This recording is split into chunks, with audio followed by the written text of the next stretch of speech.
I am Ferdinand Marcos, and I am the President of the Republic of the Philippines. I stand today on behalf of 110 million Filipinos. People and hello universe, it's me again guys. Shout out sa inyo mga beswa. Nakikita ko. Nako, marami makulit but hindi daw ako nagbigay ng reaksyon tungkol dito mga bes. Di gagawin natin. Pero guys, hindi gaano mahaba. Simple lang ito, no? So alam po natin nag-viral sa social media ito, no? So in short mga kababayan, ang mga Marcoses hindi po tumitingin kung anong klaseng kulay ka. Sa madaling salita, wala pong political color, lalo na si Pangulong Marcos Jr. Hindi po sila nagtanim ng sama ng loob because alam nila na sa tama sila na wala silang nilabag na batas that time. Pero siyempre ang pinalabas ng kalaban, dinidiin nila na ganito, masama ang Marcos, etc. Ganun siyempre ang tao na brainwash naniwala. Pero at the end of how many years, dekada, nalaman din nila ang katotohanan. Now, so dahil dito mga kababayan, walang masama kung magbisita itong mga anak ni Chris because they are related naman mga bes. They are connected of First Lady Lisa Marcos. According to our President Ferdinand Marcos, before you watching his interview regarding this issue mga kababayan, because very viral in social media ito Ang auntie pala ito ni FL, ni First Lady Lisa Marcos, ay naging asawa pala nung nakakatandang kapatid ni Cory Aquino, si Don Pipe. Ayun, kaya pala So, walang masama. Tita nila ito. There's nothing wrong mga bes, they are connected, Ang sinabi to, nagpasalamat pa nga, yan, Thank you, Bimbi and Josh, for dropping by. It was so nice to see you guys after all these years. See? FL office at na July 9, 2024. Diba? Nakadilaw siya pa naman. Yan ang kulay ng mga Aquino, guys, no? Pero kahit ako magsuot ako ng dilaw, that's mean dilawan ako. No. Yellow colors is a very beautiful colors yan, guys. Yan po ang simbolo ng kulay ng araw at ang flag natin, 'di ba, ng 3 stars. So dahil dito mga bes, dahil sabi nila magre-react daw ako. 'Di ba? Reaction ako, guys. Past is past. 'Di ba? Ika nga, forget the past, face the present for the sake of the Filipino people. 'Di ba? Kung magtatanim ka ng sama ng loob, mabigat ang pamumuno mo sa isang bansa. Pero dahil si Pangulong Marcos Jr. ay super bait, nako, talagang maganda ang daloy ng ekonomiya ng bansa ngayon. Now, watch this guys, yung kanyang interview, no? Eto na. A lot of people were surprised when Bimbi and Joshua Aquino visited the First Lady yesterday. Can you tell us more about the nature of the visit and the relations between the Marcos and Aquino families post-EDSA? Well, maliwanag naman yung the last part of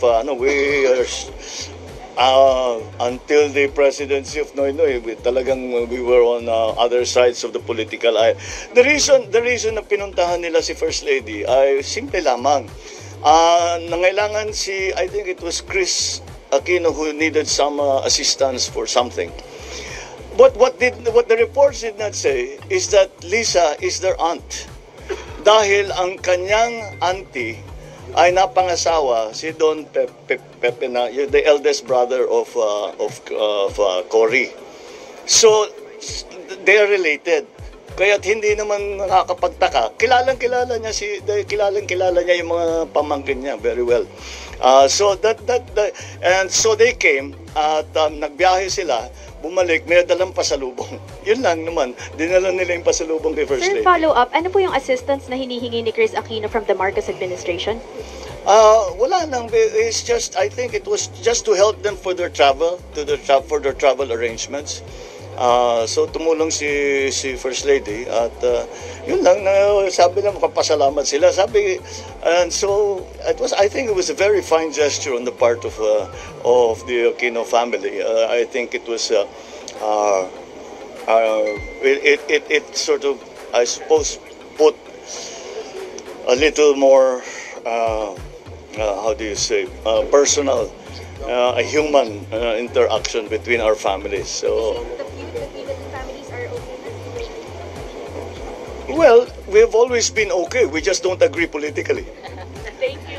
Okay? Thank So yun mga kababayan, napanood nyo. Oh, sabi ko sa inyo walang masama. Alam po natin ang nangyayari that time, 'di ba? Tulad ng sinabi natin, walang political color ang mga Marcoses at hindi sila mapagtanim ng sama ng loob sa kabila na ginawa sa kanila that time. Ang Pangulong Marcos Sr., kung tutuusin, sa snap election between Cory, nanalo si Pangulong Marcos Sr., mga kababayan. Ganun siya kalakas. But because of brainwasher na siguro itong mga black propaganda sa social media, sa mga media before, alam po natin yung pinakamalaking media, kakampi ng mga Aquino yan. Kaya pinagtutulungan nila dati. Ang dating Pangulong Marcos Sr. Kaya wala siyang laban, guys. Kasi lalot pa. Kakampi nila yung ang CIA before. Kaya ayun. Ayun na nangyari. Kaya in short, mga kababayan, para hindi magulo, hindi magdanak ng dugo, ang ginawa ng dating Pangulong Marcos Sr., siya na po ang pusang bumaba para maiwasan ang kaguluhan. Ganyan niya kamahal ang mamamayang Pilipino, mga kababayan. Okay? Hindi actually na frame up sila. Ang gusto niya kasi nung bumaba siya sa palasyo, ang in-expect nila is iuwi sila sa Ilocos. 'Di ba? Pero iba ang direksyon ng ang ginawa nila. Hinatid sila sa Hawaii. Nako, very long story ito mga besa. Sabi ko nga, short lang. Pero sa kabila po ng lahat, anuman ang klaseng nangyari sa kanila, dinala pa sa international, kung anong mga pinagbibintang, lahat ng mga kasamaan binintang sa dating Pangulong Marcos Sr. Pero guys, ito lang masasabi ko. Hindi talaga magtatagumpay ang mga taong gumagawa ng kasamaan, sa taong gumawa ng kabutihan. Bakit? 'Di ba? Trial of the century. Yung mga kaso ay mga klaseng mga ill-gotten wealth, pinagbibintang sa mga Marcoses, nakarating pa sa international, ano nangyari? Walang nangyari, natalo ang kalaban. Malaking sampal kay Cory yun. Natalo siya. Through PCGG. 'Di ba? Natalo sila. Malaking sampal 'yun sa kanila, sa mga dilaw. Nanalo ang First Lady, biro mo. Nag-iisa lang siya. Laban sa napakarami. Natalo sila sa International Court. Ibig sabihin, God is good sa mga taong gumagawa ng kabutihan sapagkat ang kakampi ng mga Marcoses is ang katotohanan. Kasi wala naman talaga 'di ba? Wala naman talaga. Alam po natin ang dating Pangulong Marcos Sr. Marami po siyang legacy na iniwan na hanggang ngayon napakinabangan po natin. Isa-isahin nyo, research nyo. Nakikita nyo yan. Pero itong si Madam Cory, tanungin ko kayo, ano ang pinaka maraming legacy? Maraming ano ba ang mga project ang nagagawa niya? 'Di ba? Marami bang project nagawa ni Madam? Well, hindi ko alam. Kayo na pong bahalang mag-research para alam nyo kung anong mayroon. 'Di ba? Sabi guys ng mga nagko-comment, ang mayroon yung mga rebulto.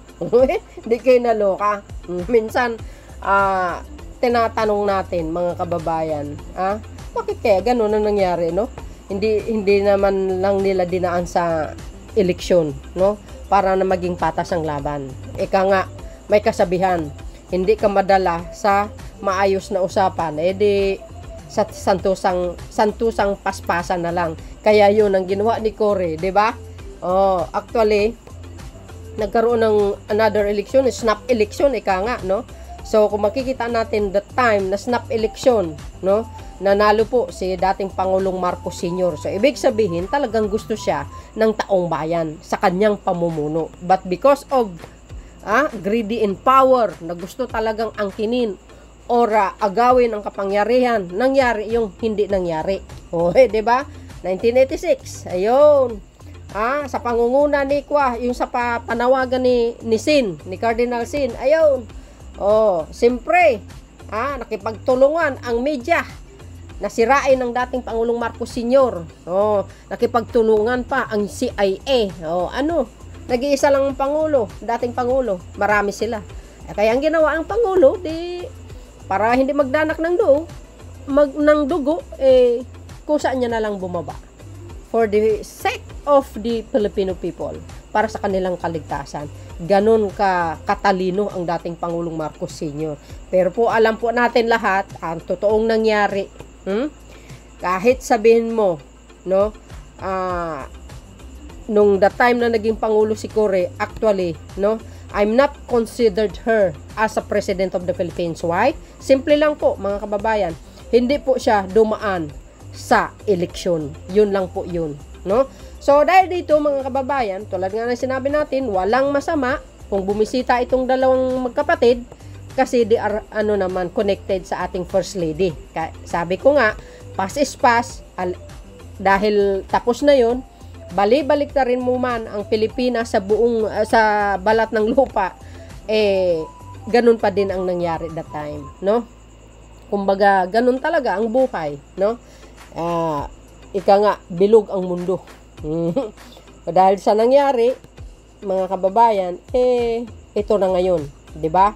Dahil kakampi ng mga Marcoses ang katotohanan, tingnan nyo, God is good all the time. Ang sabi ng Panginoon, ang mga taong